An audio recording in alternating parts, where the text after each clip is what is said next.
Пайгамбарыбыз саллаллаху алейхи вассалам bir hadiste aytat: "Al-mustasharu mu'tamanun." Qaysı adamdan bir kеңеш суралган болсо, ал аманатчыл болушу керек деп. Эгер дүниөлүк маселе боюнча дагы бирөө сизден bir маселе сураса, дүниөлүк иштер боюнча bir суроо берсе, ошого билген болсоңуз жооп бериш керек, билбесеңиз билбейм деп эле айтыш керек да. Божомолдогонго жада калса дүниөлүк иштерде дагы уруксат берилген эмес. Ал эми өзгөчө адамдын дүнүйө акыретте бактылуу болуусу үчүн Аллах Таала берген дин маселеси боюнча эгер ошол суроонун жообун бергенге ылайыктуу болбосо, адам жөн эле ун чыкпай билбейм деп айтып койгондугу жакшы.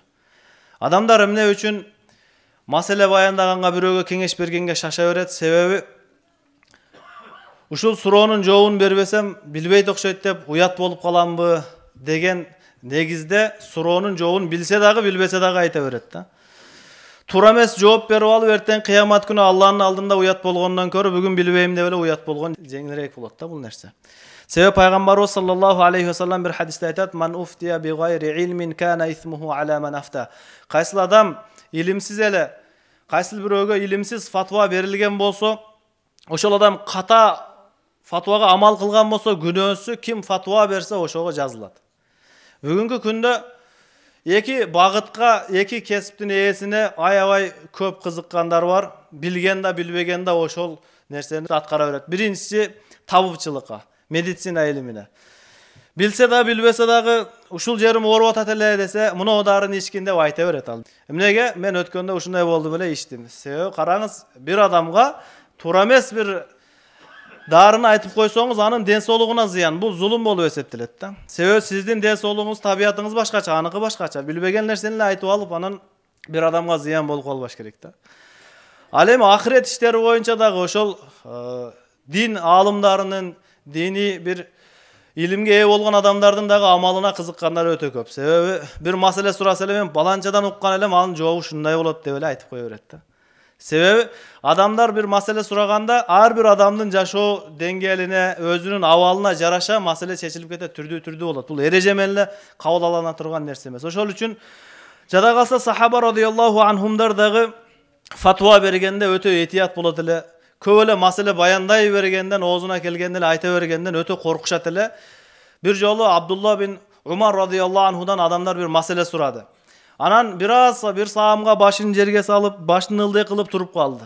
Жанагы суроо берген адам: "Алла сизге ырайым кылсын, мен суроомду укпай калдыңыз окшойт" деп айтканда, "Кое турчу, бир аз ойлонгонго мүмкүнчүлүк бер.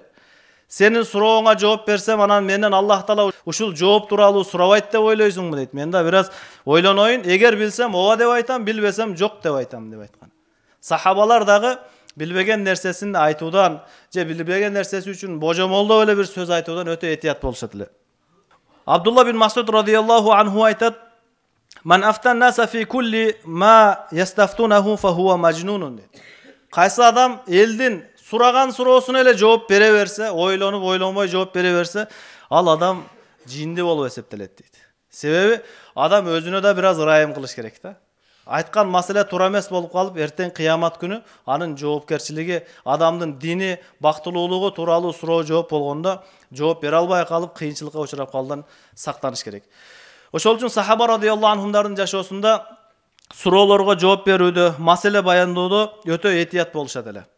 Себеби адамдар жогоруда айтылгандай окшош болбойт. Суроо бергендердин бардыгы окшош адамдар эмес. Бир жолу пайгамбарыбызга бир сахаба келип сурады: "Алланын элчиси, орозо кармаган элем, мен аялымды өөп койсом болобу" деп айтканда, пайгамбарыбыз болот деп айтты.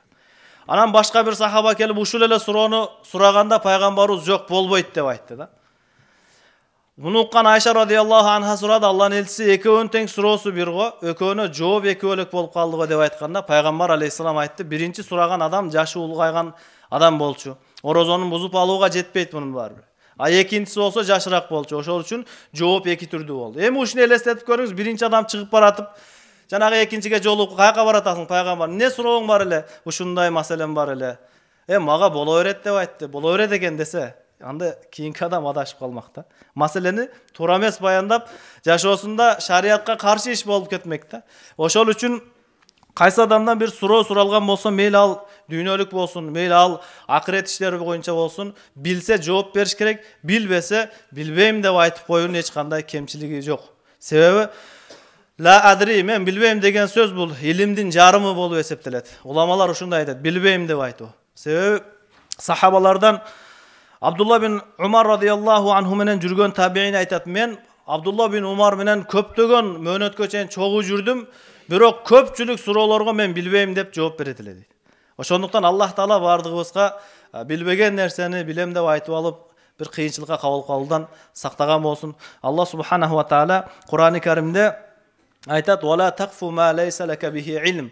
Сенин илимиң болбогон нерсеге токтонуп ошол илимиң болбогон нерсеге киришпегин деп айтат. Себеби кулак, көз, жүрөк бул нерселерден кыямат күнү сөзсүз түрдө суроо болот, ага жооп бериш керек болот. Эгер айткан сөзгө жооп бере турган далили болсо, анда жооп бериш керек, болбосо мун чыкпаган эң жакшы. Пайгамбарыбыз айтат: "Кулил хайр", жакшы сөзүң болсо айткын, ау лиясмут, жакшы сөзүң жок болсо, анда мун чыкпай эле койгонуң жакшыраак. Дагы данышмандардын бириси айтат: "Эгерде айта турган сөзүң күмүш болсо, анда ун чыкпай эле койгонуң алтынга тете болот."